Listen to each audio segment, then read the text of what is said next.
The elevator stopped with a violent jerk on the fourth floor. The lights flickered once, twice, and for a brief second, everything went black. Daniel's heart slammed against his chest as the elevator doors slowly creaked open. The hallway outside was unnaturally silent. No footsteps. No voices. Just a long, narrow corridor lit by dim yellow bulbs that buzzed like dying insects. Room 428 was at the very end. Daniel hadn't planned to stay here. But the hotel manager had smiled too quickly and said, "Fully booked, except one room." Room 428. The moment Daniel stepped out, the elevator doors slammed shut behind him on their own. He turned around and pressed the call button. Nothing. The screen above the elevator was dead. A cold wave crawled up his spine. "Get a grip," he whispered to himself. Dragging his suitcase, Daniel walked toward room 428. With every step, the temperature dropped. His breath turned visible. The buzzing lights overhead began to flicker faster, like they were reacting to his presence. Halfway down the hall, he heard it. A faint knock. 3 slow taps. Coming from inside room 428. Daniel froze. "Nope," he muttered, turning back toward the elevator. Behind him, the hallway stretched longer than before. The elevator was gone. Just a solid wall where it should have been. His breathing became shallow. Panic clawed at his throat. There was only one door now. Room 428. The knocking came again. 3 taps. This time, louder. "Who's there?" Daniel shouted, his voice shaking. Silence. The door handle slowly turned on its own. The door opened. Darkness spilled out like thick smoke, wrapping around his feet.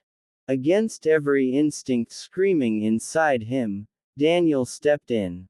The door slammed shut behind him. The room smelled of dust, old metal, and something rotten beneath it all.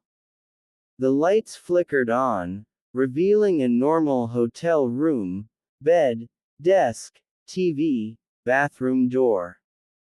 Normal. Too normal. Daniel laughed nervously. "Just stress," he said. He tossed his suitcase onto the bed. The TV turned on by itself. Static. Then a voice whispered from the speakers. "Welcome back." Daniel spun around. "Back? I've never been here." The screen showed grainy footage of the same room, but older. Dirtier. Blood stains smeared across the walls. On the screen, a man sat on the bed. It was Daniel. His reflection on the TV smiled slowly. "You shouldn't have come," the reflection whispered. The lights went out. Complete darkness. Something cold wrapped around Daniel's wrist. He screamed and pulled free, stumbling backward. The lights snapped back on. The room was empty again. Except for the bathroom door. It was now open. Inside, the mirror was cracked from top to bottom. Daniel approached it slowly. In the reflection, someone stood behind him. A woman. Her neck bent at an impossible angle. Her eyes were black holes, leaking dark fluid that slid down her pale cheeks.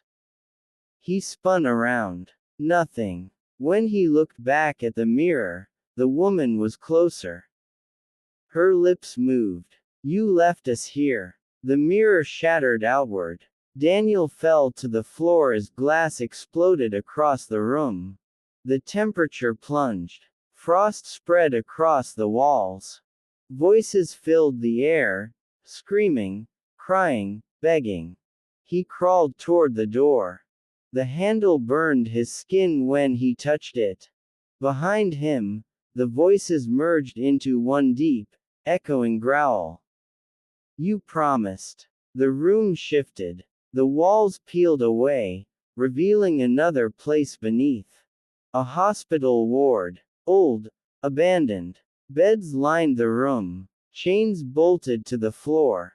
Suddenly, memories crashed into Daniel's mind. Him signing papers. Him agreeing to experimental treatment. Room 428.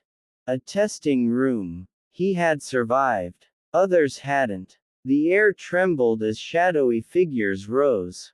From the beds, men, women, children, bodies twisted, burned, broken. Their eyes locked onto him. You walked away, they said in unison. Daniel screamed. I didn't know you'd die. The shadows rushed toward him. The door burst open. Bright light. Daniel gasped and bolted upright. He was back in the hotel bed. Morning sunlight streamed through the window. Sweat drenched his body. A nightmare. Just a nightmare. He laughed shakily and grabbed his phone. No signal. The clock on the nightstand read 4:28. A knock came from the door. 3 slow taps. Daniel didn't move. A voice whispered through the door. Checkout time. The door creaked open. Darkness poured in. As the hallway lights flickered outside, a hotel maid stood there, her eyes completely black, her mouth stretched too wide in a broken smile. Room 428, she said softly, is never vacant. The door slammed shut. The screams echoed down the hallway. And the elevator on the 4th floor lit up, ready for the next guest.